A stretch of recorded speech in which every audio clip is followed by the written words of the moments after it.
Good afternoon. I'm Desiree Moses, broadcasting live from In Your Ear Studios in Richmond. We have a packed house here full of WNRN VIP members, and we are so excited to be joined by Japanese Breakfast. Guys, give them a warm welcome.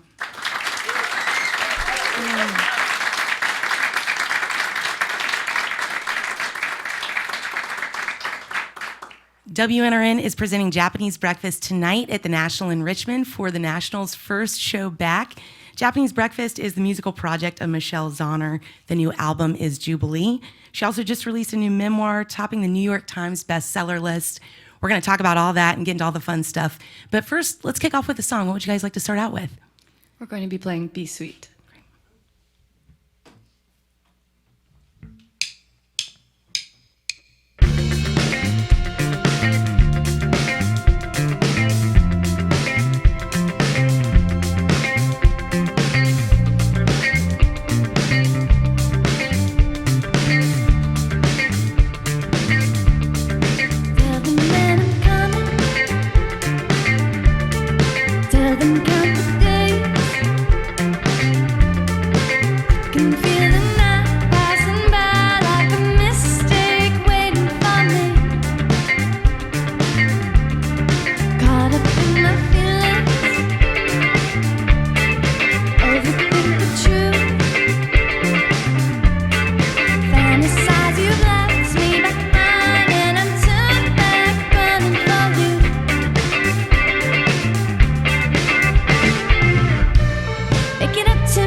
Be Sweet, Japanese Breakfast, live from In Your Ear Studios in Richmond on WNRN. The new album is called Jubilee, and Michelle, you said this is a record of joy. You can hear it on the synths on that track. Elsewhere across the record, there's beautiful horn sections, string sections too. This is the first time you've done sort of co-producing orchestral arrangements. Can you talk about how putting this album together has been different than the past two records in the past? Yeah, I think the main difference for me was I lost my mom in 2014, and so much of the last two albums have been about grief and loss. And then my book, Crying in H Mart, really was my way of kind of closing that book on that part of my life and starting a new chapter. And I feel like this album is very much about moving forward and embracing joy and allowing yourself to experience joy again. We've been touring before the pandemic for 3 years, and we got to meet incredible musicians like Adam Schatz from Landlady and Macy Stewart from Ohm, and having the experience of working with Craig Hendricks, who arranged all the strings and horns with me for all of the songs, just sort of gave me the confidence to take on larger arrangements, having these really wonderful, skilled musicians to work with and collaborate with. So would you say that Jubilee would be, you mentioned it's a new chapter, so would you consider it as part of the trilogy of the 3 records that you produced? Would you say this is the bookend, or do you view this as something separate? Joy came separately from the 2 albums of grief. I think it just feels kind of like a new beginning. It feels timely that we've all experienced a lot of hard times in the past year and a half, and it feels like a Jubilee is a real year of release, and so much of this album has this kind of like exuberance and almost like ambitious theatricality, and I think that was my hope for the 3rd album. It felt like a 3rd album in your discography should be really confident and a real statement. You mentioned your memoir, Crying in H Mart, topped the New York Times bestseller list. I agree. I think it really resonates in 2021 especially. In your memoir, you also deal with the loss of your mom. Can you talk about what it was like processing that experience through writing your memoir versus through writing your albums?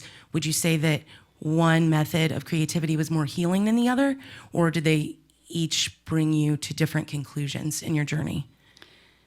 I think they each bring you to different conclusions in your journey. Yeah. A record has about 1,500 words, and a book has about 80,000. Mm-hmm. So it's just a really different experience. I think there's a really almost like carnal, but also impressionistic feeling that comes with making music, that it just feels like this really raw type of power that you're releasing.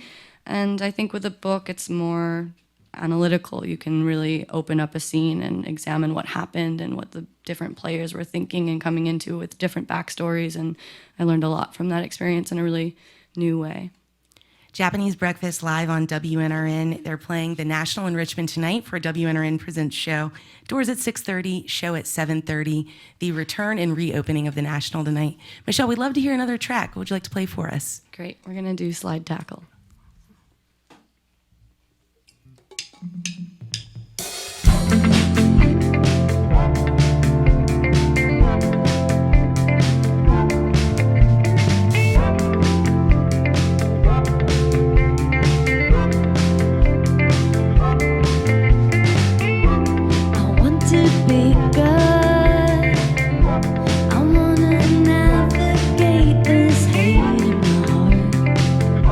Somewhere better.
Japanese Breakfast, live from In Your Ear Studios on WNRN with Slide Tackle. There's those beautiful horns we were talking about earlier. Michelle, you've mentioned a couple people in your band. We've got a packed house in here. Can you mention everybody that you're playing with right now? Sure. This is Devin Craig on bass. Adam Schatz on saxophone. Peter Bradley on guitar. Macy Stewart on violin and keys. Craig Hendricks, our drummer, who also produced Jubilee. Yeah. Jubilee, the title of the new record, Japanese Breakfast, is playing tonight at the National in Richmond. You've been busy this year. In addition to the new album, you have a memoir out called Crying in H Mart.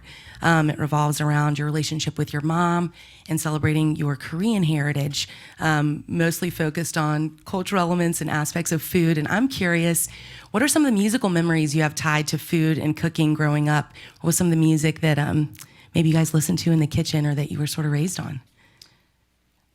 To be honest, my parents didn't listen to much music, and I think that was, the main theme in the book is the friction between an immigrant parent and being a first-generation American and wanting to feeling this American sense of entitlement to express yourself creatively and learning how to negotiate that with a parent who has other plans for you. But growing up, I remember my dad had, Motown compilations in the car and Fleetwood Mac albums, and I think that definitely influenced the band in some way in my songwriting, or I'd like to think so. But yeah, in the book I talk about this sort of 60s, 70s Phil Spector type in Korea called Shin Jin-hyung. And I didn't learn until later that he was one of my mom's favorite songwriters. And I talk about a song called Coffee Hanjan that he wrote and produced for this group called the Pearl Sisters.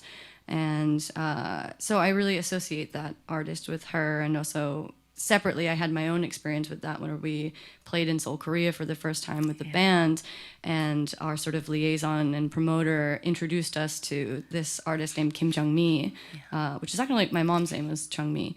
And she has this incredible song called Hennim, and it wasn't until later that I made the connection that it was the same writer and producer, and I kind of came into it on my own in this way and then reconnected it back to my mother. So now that really feels very tied to that whole narrative, I think. Very full circle. You've also cited Karen O of the Yeah Yeah Yeahs as being a huge influence for you growing up. Same for me, and she also has Korean background. Can you talk about, the importance of having cultural representation, especially in music, having a figure that you can identify with to sort of look up to? Yeah, I really feel like the whole reason why I felt like I had the courage to get involved with music was just seeing someone who kind of looked like me for the first time. And especially back then, I think it was just like such a male, white-dominated space. And to see her perform and kind of just break apart the entire like docile, hyper-feminine, submissive stereotype of an Asian woman and deep throat a microphone and lasso it above her head and spit water everywhere. Right, and rock the leather jackets and the get-ups. Yeah. How do I make that my job? And so that was definitely crucial for me. Here you are. Japanese Breakfast live on WNRN from In Your Ear Studios in Richmond. WNRN presenting their show tonight at the National in Richmond for the National's first show back this season. Doors are at 6:30 and the show is at 7:30. We've got time for one more. Michelle, what would you guys like to go out on? We're going to play a song called Kokomo, Indiana.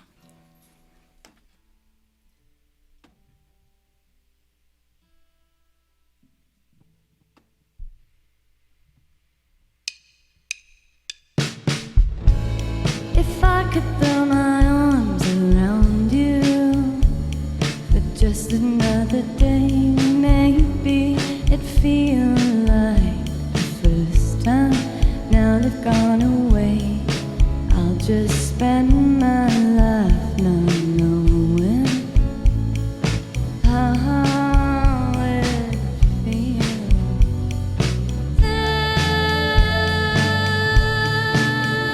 These days I can't shake the awful feeling I'm missing something I can't play.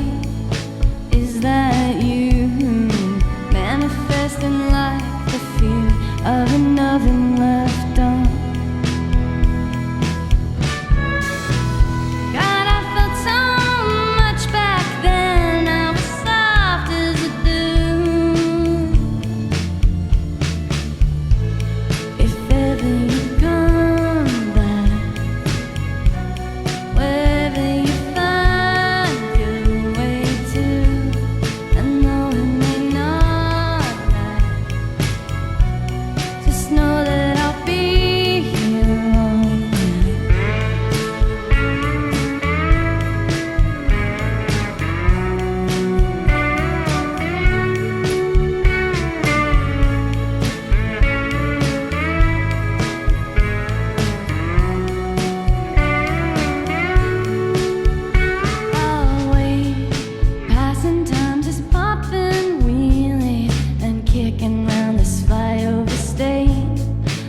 watching you show off to the world the parts I fell so hard for. God, I wish we could go back there, left alone in my room. I know they deserve you too, and maybe I'm not that worthy. If ever you come back, wherever you find your way to, and though it may not last, just know that I'll be here lonely. If ever you come back, wherever you find your way to, and though it may not last, just know that I'll be here lonely.